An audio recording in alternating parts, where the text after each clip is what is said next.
ನೋಡು ಅವ್ನು ಚಕ್ಕ ನಡ್ದಂಗೆ ನಡೀತಾನೆ, ಈಜಡ ನಡ್ದಂಗೆ ನಡೀತಾನೆ, ನನ್ನ ಜೊತೆ ಬಂದುಬಿಡ್ತೀಯಾ?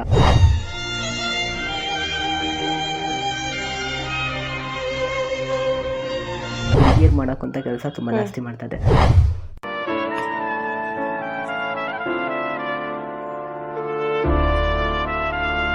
ಅವ್ರ ಮಾನ ಮರ್ಯಾದೆ ಇಂಪಾರ್ಟೆಂಟ್. ನನಗೆ ಹುಡುಗ ಮಾಡೋಕ್ಕಂಥ ಕೆಲಸ ಯಾವುದೂ ಬರಲ್ಲ. ಒಂದು ತಿಂಗಳು ಹೆಂಗೋ ಗಣೇಶ ಎಲ್ಲೆಲ್ಲಿ ಇರ್ತಾನೆ ಅಲ್ಲೆಲ್ಲ ಹೋಗ್ಬಿಟ್ಟು ಊಟ ಮಾಡ್ಕೊಂಡ್ಬಿಟ್ಟು ಬಂದ್ಬಿಡೋದು. ಅವಾಗ ನನಗೆ ಯಾವಾಗ ಬೇಕು ಪಾರ್ಟೀಸಲ್ಲಿ ತುಂಬ ಗ್ರ್ಯಾಂಡಾಗಿ ರೆಡಿ ಆಗೋದು, ಹೋಗೋದು, ಪಾರ್ಟೀಸ್ ಮಾಡೋದು. ಯಾಕೆ ನಾನು ಚೇಂಜ್ ಆಗಬಾರ್ದು ಅಂತ ಹೋಗ್ಬಿಟ್ಟು ಆಪರೇಷನ್ ಮಾಡಿಸ್ಕೊಂಡ್ಬಿಟ್ಟೆ.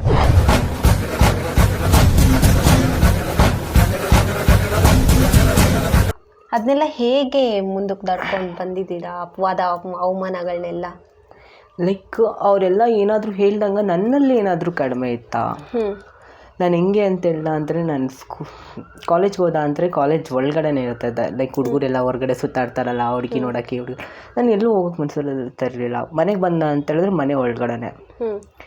ಹೆಂಗೆ ಅಂತ ಹೇಳ್ದ ಅಂದರೆ, ಇವ್ರು ಹೇಳ್ತಾ ಇರೋದೇ ನಿಜನಾ ಇಲ್ವಾ, ನಾನು ಆಗ್ತಾ ಇರೋದೇ ನಿಜನಾ, ನನ್ನ ಫ್ಯಾಮಿಲಿ ಹತ್ರ ಹೇಳ್ಕೊಳ್ಳ, ಯಾರ ಹತ್ರ ಹೇಳ್ಕೊಳ್ಳಿ, ಯಾರು ಕೇಳೋರಿಲ್ಲ. ಹೌದು, ಅವಾಗ ಹೇಗಾಗಿತ್ತು ಅಂದ್ರೆ ಸ್ಕೂಲ್ ಲೈಫಲ್ಲೆಲ್ಲ ರೇಕ್ಸೋರು ಜಾಸ್ತಿ. ಸೊ ಎಷ್ಟು ಸಹಿಸ್ಕೊಂಡಿದ್ರಿ, ಎಷ್ಟು ನೋವು ಅನುಭವಿಸಿದ್ರಿ? ತುಂಬ ಹೆಂಗೆ ಅಂತ ಹೇಳಿದ್ರೆ ಸುಮ್ಮನೆ ಹುಡುಗರು ಬಂದ್ಬಿಟ್ಟು ಲೈಕ್ ಅವ್ರಿಗೆಲ್ಲಾದ್ರೂ ಗೊತ್ತಿದ್ರು ಲೈಕ್ ಡೈರೆಕ್ಟಾಗಿ ನೋಡು ಅವ್ನು ಚಕ್ಕ ನಡ್ದಂಗೆ ನಡೀತಾನೆ, ಈಜಡ ನಡ್ದಂಗೆ ನಡೀತಾನೆ, ನನ್ನ ಜೊತೆ ಬಂದುಬಿಡ್ತೀಯಾ? ಲೈಕ್ ಅವ್ರಿಗೇನು ಗೊತ್ತಾ, ಜಸ್ಟ್ ಲೈಕ್ ಅವ್ರ ಫನ್ನು. ಅವ್ರಿಗೆ ಹೇಳಬೇಕು ಅನ್ನೋಕ್ಕಂತ ಯಾವುದು ಉದ್ದೇಶ ಇಲ್ಲ. ಆದ್ರೂ ನನಗೆ ಏನೋ ಒಂಥರ ಫೀಲ್. ಅದಾದಮೇಲೆ ನನ್ನ PUC ಕಂಪ್ಲೀಟ್ ಆಯಿತು. ಓಕೆನಾ. ಅದೇ ನನ್ನದು ಏನು ಗೊತ್ತಾ, ನಾನು ಹುಡುಗಿಯರು ಮಾಡೋಕ್ಕಂಥ ಕೆಲಸ ತುಂಬ ಜಾಸ್ತಿ ಮಾಡ್ತಾಯಿದ್ದೆ. ಲೈಕ್ ನನಗೆ ಮೆಹಂದಿ ಬಿಡಿಸೋದ್ರಲ್ಲಿ, ಲೈಕು ಡ್ಯಾನ್ಸ್ ಕಲಿಸೋದ್ರಲ್ಲಿ, ಕ್ರಾಫ್ಟು, ಡ್ರಾಯಿಂಗು. ಆವಾಗಲೇ ನಾನು 7th 8th 9th 10th ನಮ್ಮ ಪಕ್ಕದಲ್ಲೇ ಲೈಕ್ ಚಿಕ್ಕ ಮಕ್ಕಳಿದ್ರು ಸ್ಕೂಲಲ್ಲಿ. ಅಲ್ಲೆಲ್ಲ ಹೋಗ್ಬಿಟ್ಟು ಫ್ರೀ ಇದ್ದಾಗೆಲ್ಲ ಟೀಚರ್ ನನಗೆ ಹೇಳ್ತಾಯಿದ್ರು, ನೀನು ಹೋಗ್ಬಿಟ್ಟು ಅವ್ರು ಡ್ರಾಯಿಂಗ್ ಹೇಳ್ಕೊಡು, ಕ್ರಾಫ್ಟ್ ಹೇಳ್ಕೊಡು ಅಂತ. ಗರ್ಲ್ಸ್ ಸ್ಕೂಲ್ ಪಕ್ಕದಲ್ಲೇ ಇತ್ತು ನಮ್ಮದು. ಅಲ್ಲೆಲ್ಲ ಹೋಗ್ಬಿಟ್ಟು ನಾನು ಹೇಳ್ಕೊಡ್ತಾ ಇದ್ದೆ. ಅಯ್ಯೋ ನೋಡು ಅವ್ನು ಹುಡುಗಿಯರ ಜೊತೆನೇ ಜಾಸ್ತಿ ಇರ್ತಾನೆ ಅಂತೇಳ್ಬಿಟ್ಟು ಇನ್ನೂ ಜಾಸ್ತಿ ಇದು ಮಾಡೋ ಥರ. ಲೈಕ್ ಒಂಥರ ನನಗೇನು ಗೊತ್ತಾ, ಅವಮಾನ ಥರ. ನನ್ನ ಮನೇಲಿ ನೀನು ಎಲ್ಲೂ ಹೋಗ್ಬೇಡ, ಮನೇಲೇ ಇದ್ಬಿಡು ಅಂತಬಿಟ್ಟು ಮನೇಲೇ ಬಿಡೋರು. ಎಲ್ಲೂ ಹೋಗಕ್ಕೆ ಬಿಡ್ತಿರ್ಲಿಲ್ಲ. ಓಕೆ, ಈ ಥರ ಸಿಚುವೇಶನ್ ಎಲ್ಲ ಯಾರ ಹತ್ರ ಆದರೂ ಡಿಸ್ಕಸ್ ಮಾಡಿದ್ರಾ? ಊರಲ್ಲಿ ಏನು ಗೊತ್ತಾ, ಅವ್ರಿಗೆ ಅವ್ರ ಮಾನ ಮರ್ಯಾದೆ ಇಂಪಾರ್ಟೆಂಟು, ಫೀಲಿಂಗ್ಸ್ ಇಂಪಾರ್ಟೆಂಟ್ ಅಲ್ಲ. ನೀನು ಗಂಡಸು, ನೀನು ಗಂಡು ಥರ ಇರಬೇಕು, ನೀನು ಮುಕ್ಕೋಡ ಹಾಕೊಂಡ್ರು ಪರವಾಗಿಲ್ಲ, ನೀನು ಗಂಡಸು ಅಂತಂದ್ಮೇಲೆ ಗಂಡು ಥರನೇ ಇರಬೇಕು. ನನಗೆ ಮುಕ್ಕೋಡ ಜೀವನದಲ್ಲಿ ಬದುಕಕ್ಕೆ ನನಗಿಷ್ಟ ಇಲ್ಲ. ನಾನೇನಿದ್ದೀನಿ ಅದೇ. ಇವಾಗ ನಾನು ಎಷ್ಟೇ ಆಗಿರಲಿ, ನಾನು ಅದನ್ನು ಟ್ರೈ ಮಾಡಬೇಕು, ಗಂಡಸ ಥರ ಇರಬೇಕು ಅಂತೇಳಿದ್ರೆ ಒಂದು ಒಳ ಮನಸ್ಸು ಏನೂ ಇರುತ್ತೆ ತಾನೆ. ಅದು ನೀನಲ್ಲ, ಇದು ನೀನು ಅಂತಬಿಟ್ಟು ಪ್ರೂವ್ ಮಾಡ್ಬಿಟ್ಟು. ನಾನು ಯಾವಾಗಾದ್ರೂ ಕನ್ನಡಿ ನೋಡ್ದೆ ಅಂದರೆ, ಕನ್ನಡಿ ಮುಂದೆ ನಿಂತ್ಕೊಂಡ ಅಂತೇಳಿದ್ರೆ ಇಟ್ಸ್ ಲೈಕ್ ಫೀಲ್ ನನ್ನ ಮುಖನ ನಾನು ಬೇರೆ ಥರ ನೋಡ್ತೀನಿ. ಅದಾಗಲ್ಲ. ನಾನು ಎಷ್ಟೇ ಟ್ರೈ ಮಾಡಿದ್ರು ನಾನೇನು ಅಂತೇಳ್ಬಿಟ್ಟು ನಾನು ಕನ್ನಡಿ ನೋಡಿದ ತಕ್ಷಣ ನನಗಿರುತ್ತೆ. ಓಕೆ, ನಿಮಗೆ ಯಾವ್ಯಾವ ಥರ ಚೇಂಜಸ್ಗಳು ಕಾಣಿಸ್ತಾ ಹೋಯಿತು ಫಸ್ಟು? ಲೈಕ್ ಯಾವ್ಯಾವ ನನಗೆ ಲೈಕು ನಿಜ ಹೇಳಬೇಕು ಅಂತಂದರೆ, ಟ್ರಾನ್ಸ್ಜೆಂಡರ್ಸ್ ಅಂತಂದರೆ ನನಗೆ ತುಂಬ ಭಯ ಇತ್ತು. ಓಕೆ. ಅವಾಗ ನಾನು ಚೈಲ್ಡ್ಹುಡ್ಡಲ್ಲಿದ್ದಾಗ ಲೈಕು ಊರಲ್ಲಿ ಎಲ್ಲರೂ ಒಂದು ಅವೇರ್ನೆಸ್ ಮಾಡಿಬಿಡ್ತಿದ್ರು, ಇವ್ರ ಜೊತೆ ಎಲ್ಲ ಮಾತಾಡಿಸ್ಬಾರ್ದು, ಇವ್ರು ನಿಮಗೆ ಕರ್ಕೊಂಡು ಹೋಗ್ಬಿಡ್ತಾರೆ, ಇವರೇನೋ ಮಾಡಿಬಿಡ್ತಾರೆ, ಇವರೇನೋ ಮಾಡಿಬಿಡ್ತಾರೆ, ಹಂಗೆ ಮಾಡ್ತಾರೆ ಹಿಂಗೆ ಮಾಡ್ತಾರೆ ಅಂತ. ನಾನು ಅವಾಗ ತುಂಬ ಹೆದರ್ತಾ ಇದ್ದೆ. ಆಯಿತು, ಇದನ್ನು ಬಿಟ್ಬಿಟ್ಟು ನಾನು ಬ್ಯಾಂಗ್ಳೂರು ಬಂದಮೇಲೆ ಲೈಕ್ ನನಗೆ ಹುಡುಗ ಮಾಡೋಕ್ಕಂಥ ಕೆಲಸ ಯಾವುದೂ ಬರಲ್ಲ. ಓಕೆ. ಯಾವುದು ಬರಲ್ಲ ಕೆಲ್ಸಕ್ಕೆ ಅಂತಬಿಟ್ಟು ಬಂದ್ಬಿಟ್ಟಿದ್ದೀನಿ ಮನೇಲಿ. ನಮ್ಮ ಮನೇಲಿ ಅವತ್ತಿನ ದಿನ ನಮ್ಮ ಅಕ್ಕ ಕೊಟ್ಟಿರೋಕ್ಕಂತ 4,000 ರೂಪಾಯಿ ತೊಗೊಂಡ್ಬಿಟ್ಟು ಬಂದವಳು. ನನ್ನ ಏಜು 15 ಮತ್ತು 16 ನಾನು ಬಂದಿರೋದು. ನನಗೆ ಇವಾಗ 23 24. ಅವಾಗ 4,000 ರೂಪಾಯಿ ತೊಗೊಂಡ್ಬಿಟ್ಟು ಬಂದೆ. ಏನೂ ಕೆಲಸ ಬರಲ್ಲ, ಏನು ಮಾಡಲಿ. ಆವತ್ತಿನ ದಿನ ಗಣೇಶ ಫೆಸ್ಟಿವಲ್ ಇತ್ತು. 1 ತಿಂಗಳು ಹೆಂಗೋ ಗಣೇಶ ಎಲ್ಲೆಲ್ಲಿ ಇರ್ತಾನೆ ಅಲ್ಲೆಲ್ಲ ಹೋಗ್ಬಿಟ್ಟು ಊಟ ಮಾಡ್ಕೊಂಡ್ಬಿಟ್ಟು ಬಂದ್ಬಿಡೋದು ಪ್ರಸಾದ. ಅದಾದಮೇಲೆ ಏನು ಮಾಡಲಿ, ಕೆಲಸ ಮಾಡಲೇಬೇಕಲ್ಲ, ಮೆಹಂದಿ ಹಾಕಕ್ಕೆ ಸ್ಟಾರ್ಟ್ ಮಾಡಿದೆ. ಅಲ್ಲಿ ಎಲ್ಲಿ ಸ್ಟೇ ಆಗಿದ್ರಿ? ಇಲ್ಲಿ ಬ್ಯಾಂಗ್ಳೂರ್ ಬಂದಾದ್ಮೇಲೆ ಬೆಳ್ಳಂದೂರು. ಫಸ್ಟ್ ಯಾರು ಕರ್ಕೊಂಬಂದ್ರು? ಒಬ್ಬರೇ ಬಂದ್ರು? ನಾನು ಒಬ್ಬಳೇ ಬಂದೆ. ಒಬ್ಬಳೇ ಬಂದ್ರಿ? ಬಸ್ ಹತ್ಕೊಂಡ್ಬಂದ್ರಿ? ಮನೇಲಿ ಹೇಳಿಲ್ಲ? ಏನೂ ಇಲ್ಲ? ಹೇಳಿದ್ದೆ ಬ್ಯಾಂಗ್ಳೂರ್ಗೆ ಹೋಗ್ತೀನಿ ಅಂತ. ಎಲ್ಲಿ ಹೋಗ್ತೀನಿ ಏನು ಅಂತ ಬಿಟ್ಟು ಹೇಳಿರಲಿಲ್ಲ. ಮನೇಲಿ ಒಪ್ಕೊಂಡ್ಬಿಟ್ರ ಹೋಗ್ತೀನಿ ಅಂದಾಗ? ಆಮೇಲೆ ಜಗಳ ಅಂದರೆ ಜಗಳ. ಅವ್ರಿಗೆ ಡೌಟ್ ಇತ್ತು ಇದು ಏನಕ್ಕೆ ಹೋಗೋದಿತ್ತೆ ಅಂತ. ನಮ್ಮ ಅಕ್ಕ 4,000 ರೂಪಾಯಿ ಕೇಳಿದ್ರು, ನಮ್ಮ ಅಪ್ಪಗೆ ಹೇಳಿಲ್ಲ, ಯಾರಿಗೂ ಹೇಳಿಲ್ಲ. ಸುಮ್ಮನೆ ನನ್ನ ಪಾಡಿಗೆ ನಾನು ಎತ್ಕೊಂಡ್ಬಿಟ್ಟು ನಾನು ಬಂದುಬಿಟ್ಟೆ.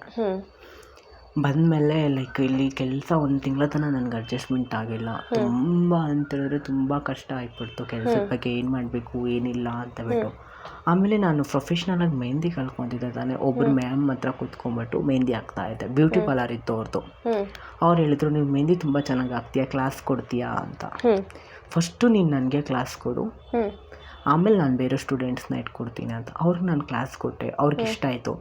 ಅವರು ಹಂಗೆ ಸ್ಟೂಡೆಂಟ್ಸ್ನ ಹೇಳ್ಕೊಟ್ರು. ನಾನು ಹಂಗೆ ಮೆಹಂದಿಯಲ್ಲೇ ಮುಂದೆ ಬೆಳೆದೆ. ಅದಾದಮೇಲೆ ನಾನು ಇಲ್ಲೇ ವಿಜಯನಗರ ಫಸ್ಟ್ ಗ್ರೇಡ್ ಕಾಲೇಜಲ್ಲಿ ನಾನು ಅಡ್ಮಿಷನ್ ಆದೆ, ಬಾಯ್ ಆಗಿ ಅಡ್ಮಿಷನ್ ಆದೆ.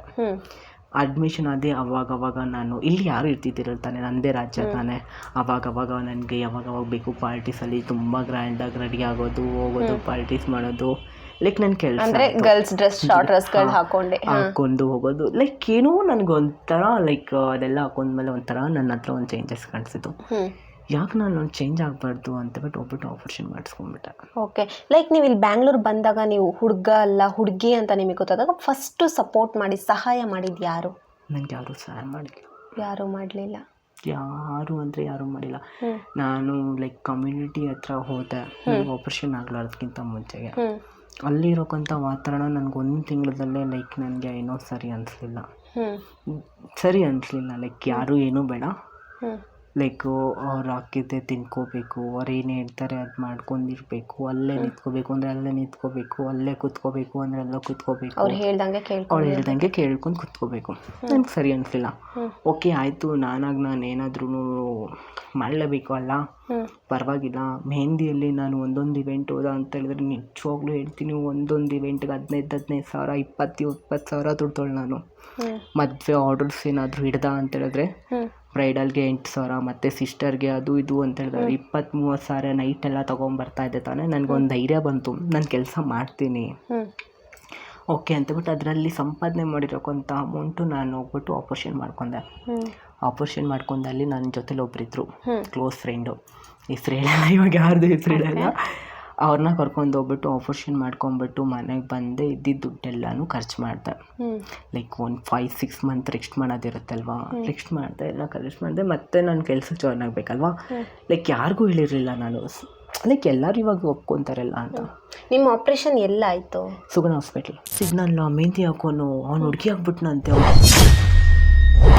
ಏನಂದ್ರು? ಅಮ್ಮ ಕಾಲ್ ಮಾಡಿದೆ, ಅಮ್ಮ ನಾನು ಈ ಥರ ಆಗಿದ್ದೀನಿ ಅಂತ. ಅವ್ರ ಹಳ್ಳಿ ಜನ ಅಲ್ವಾ, ಅದೆಲ್ಲ ಹೆಂಗಾಗುತ್ತೆ, ಕಾಮಿಡಿ ಮಾಡ್ತಾಯಿದ್ಯಾ, ಜೋಕ್ಸ್ ಮಾಡ್ತಾಯಿದ್ಯಾ ಅಂತ. ವಿಡಿಯೋ ಕಾಲ್ ಮಾಡು ಅಂತ ಬಟ್ಟೆ ಬಿಚ್ಚದೆ ತೋರಿಸ್ದೆ.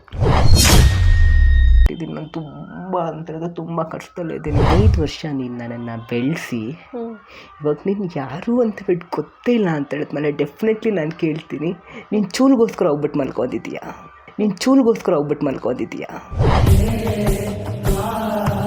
ದಿನದಿಂದ ಬೆಳೆಸಿದವಳು, ನನಗೇನೋ ಹಿಜಡನೋ ಚಕ್ಕನೋ ಏನೇ ಇರ್ಬೋದು, ನೀನು ನಮ್ಮ ಅಮ್ಮ ತಾನೇ, ನಿನ್ಗೆ ಗೊತ್ತಿಲ್ಲ ಅದನ್ನೇ ನಾನು ಬೆಳೆದ್ಬಿಟ್ನಾ? ಇವಾಗ ನಾನು ಹುಡುಗ ಆಗ್ಬಿಟ್ಟು ಪೂಜೆ ಮಾಡ್ದ ಅಂದರೆ ದಟ್ಸ್ ಫೈನ್. ಓಕೆ,